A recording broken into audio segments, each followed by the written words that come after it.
Hey everyone, thanks for tuning in. In this video, I'll be showing how to be setting up a mix in Logic Pro 10. This is done normally after you have all your stems recorded and all your tones dialed in. I actually made in the previous video showing how to export all those stems. So this video is going to pick up right where I left off. So let's get started. Alright, so the first thing you want to do is create a new project. You could name the project whatever you want. All you need is just one audio track. So I'm just going to create an audio track and then I'm going to click save. All right, and then I'm just going to do Logic Mix Tutorial. All right, so the next thing you want to do is just import all the stems that you did in the previous recording session into the project. So the first thing I'm going to do is I'm going to go over here to the top right. You see where it says browsers here with the camera and icons, or you could simply just click F on your keyboard and it'll open it up. So here you have three options. So I'm going to go here to project, and then I'm going to go to add audio file.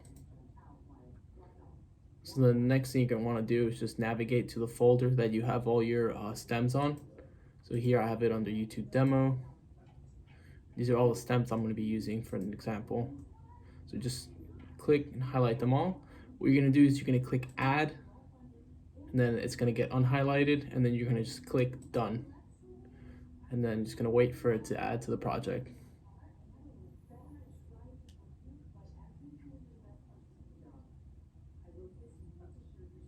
All right, perfect. So as you can see here now under the project folder, you're going to see all the stems that you want to be imported. And at any time, you could always just add more stems by just adding file, audio file. So here I have all the stems I'm going to be using for the project. All right, so now that the stems have been fully loaded into the project, I'm just going to go ahead and highlight everything. And then to simply add all these stems into your project and create tracks from them, you're just simply going to drag them over here. Yep. And then now it's going to ask you how you want the tracks to be added. So you have two options. You could either create new tracks or use existing tracks. Normally don't use that last one. Now, since you're creating everything from scratch, I would recommend just creating new tracks. If you already have tracks set up and pre-named from a template, then you could just use existing tracks. So I'm gonna hit OK. All right. So as you can see now, all the tracks are added, and for every stem that's added, the track is named exactly the same. So depending on how you export your settings in the last project in the recording session, will determine the name of your tracks here. Okay, so now that we have everything set up for the mix, I'm going to show you how to organize everything. Now, these are just tips and tricks, and it's the way I do it, but there's no defined way to do it. So I recommend just getting familiar and forming your own method of doing this from the tips and tricks I'm going to show you. So the first thing I'm going to do is actually close out the media folder since we don't need that anymore. Okay, so the first thing I want to explain is that there's three main different ways to use outputs in Logic Pro. The first is the folders, the second is the group system, and then the third is just using the outputs directly to create buses. So in Logic Pro, the group system is different than other DAWs, and the folder system has two different ways of using it. So I'm going to break down the folder system first. So that's usually the first thing also I go through first is I create just large folders for everything so I could better visually organize my mix. So let me open up, I'm going to use the bass here as an example. I'm going to highlight all my bass tracks and create a track stack. So track stack is that first method, and there's two ways to create track stacks. So the folder track stack is simply just an organizational type of thing.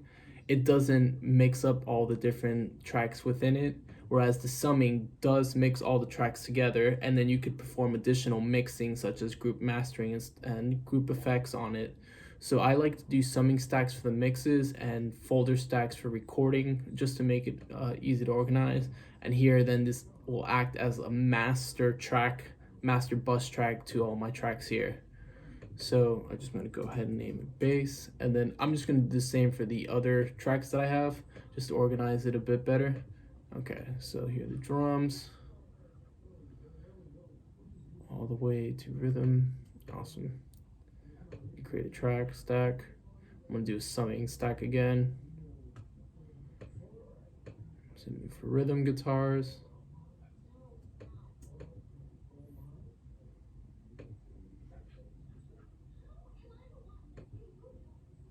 Okay. And then effects guitars.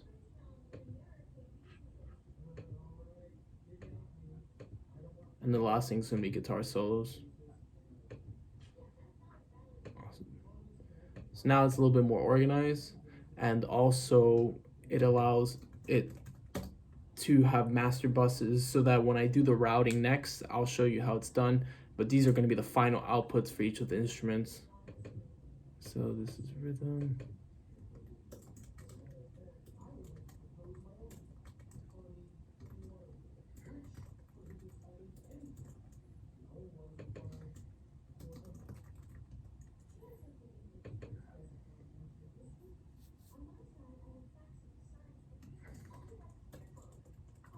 Okay, so now we have that set up. So I'm gonna go into the mixer view now.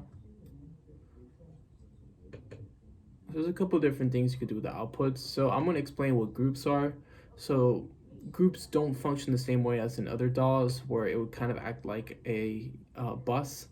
Basically, a group is that if you have, let's say I have bass and bass DI, and I set one to -4 and this to -3. If I were to put these two together, select group and create a new group from it, basically anything that is edited would have the same effects. So I forgot to put this in group 1. Okay, so now these are in group 1. As you can see, when I change the fader, that will be affected. You can also do the same thing for pan when you solo or record. It just it's not in the same way as other DAWs where like you maybe do some mixing effects, it would share the same. For that, you have to use an output routing. It's just basically to be consistent with the panning and the faders. So then going on to the next thing is actually just output routing. So I'm actually going to open rhythm guitars, since it will be probably an easier way to show all this. So let's say I have these two, which are my normal rhythm guitars, pan left and right. You know, I have one here and one there. Right now, the way the routing is set up, because I organize everything with summing folders first, is that I'm sending it all to this master bus. But what I want to do is create a sub bus inside that master bus so that I could edit both of the FX guitars, all the rhythm guitars at the same time. So the first thing I'm going to do is just go here to output, and then I'm going to create a new bus. So I'll just send these two to bus 6, and then from there you'll see a new aux track to be created, and then I'm just going to call this rhythm guitars. So now it's being routed to the rhythm guitars, but when you create new aux tracks and you want it to go back to the summing master bus, you're gonna have to route it back into the master bus. So I'm gonna just go here where it says stereo out, and then you'll see here rhythm guitars, which is bus 3. All right, and then the last thing I want to show you with these sub buses is that it's a pretty cool move to make these tracks. And the reason why is I'm gonna open back normal view. So now I have the rhythm guitars here. If I want to do automation on both of these tracks at the same time, I could use this master bus instead, open automation, and any automation done here would affect both of these tracks, and that could be for either mixing automation as well as panning and fader automation. So I'm going to go back to the view. So again, with the groups, it just affects, if you want to have, any edits to one of the faders, it would do the same to the other, but it won't do the same thing as if I do this stereo output processing, because then if I apply like a bus or like any type of mixing, say I open this one here, if I want to apply, let's say like a bus compression or bus limiting, now both of these tracks will be limited since it's a sub bus, and then you could always do it in the master bus. Since it's a summing track, it'll do the same thing. So now the output is routed from here to the rhythm guitar summing track, and then from there that's going to go into my stereo out bus. All right, so I'm just going to go ahead and then do it for the rest. You could see a couple of times, and then from there try to do this on your own.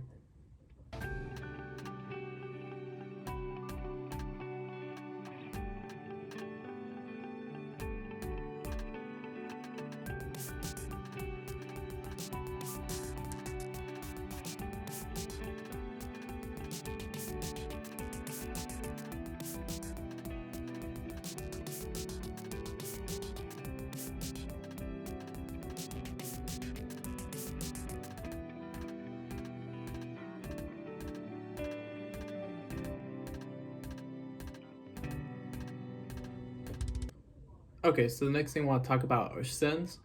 So sends are a way to create FX tracks in Logic Pro. So I'm just gonna go here, create a sends for my drum. And then from there, when you click on send here, it's gonna select what bus or output you want to send it to. Now, I normally just go ahead and create a new bus, and then that bus is gonna be created all the way here at the end again. And then let's say you want it to be like something like reverb. So basically the way it works, there's three different ways that you could use sends. First is post pan, which basically, depending on how the track, if it's mono or stereo, the way it's panned will be then sent to the FX track or the send. And from there, you could determine how much is being sent based off here, this fader here. Um, the second option is that you could select post fader, and then from there, it's just going to send the output of, if you set this all the way to 0, I do post fader, it's then going to deduce whatever the volume is based off this fader here. So if it's already low track, then it's going to be sent low. But if you go ahead and do post pan or pre fader, it's going to send the full volume of the track recorded itself, and it's not going to be affected of whatever this fader is set to. So then the last one is pre fader, and that's going to be independent of whatever you pan and whatever the fader amount is. So now that the mix is somewhat organized and I have all the buses routed, I'm going to show you another cool trick to keep your stuff organized. And you usually see a lot of people in videos, they do like to color code their tracks. So I'm just going to show you a quick and fast, easy way to do everything all at once. So first, just go ahead and open all your tracks. So I normally just do it since I already have these summing folders up. I color code by the folders. So I'm just going to go highlight everything like I did now, right click and assign track color. And then just pick whatever. Different people have different coloring methods, so it's user preference. I'm going to do the same thing for the drums. Red, rhythm guitars.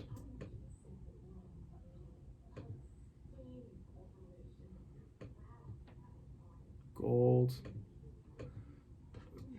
FX,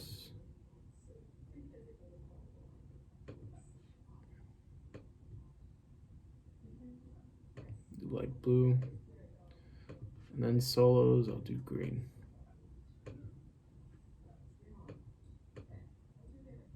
Awesome. All right, so everything's color coded. The last thing you're gonna do is just highlight everything.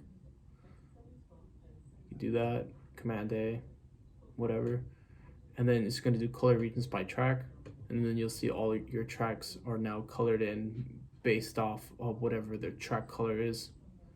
So yeah, I just organized everything, and then if you collapse it all, you'll see that the colors are now going to be shown for the folders themselves. All right, so that's it for today. I hope you guys learned a lot from this. If you have any questions, just feel free to post in the comment section below. If you want to keep up with more tutorials or any other type of audio content, be sure to like and subscribe. Hope you all had a great day, and see you all next time.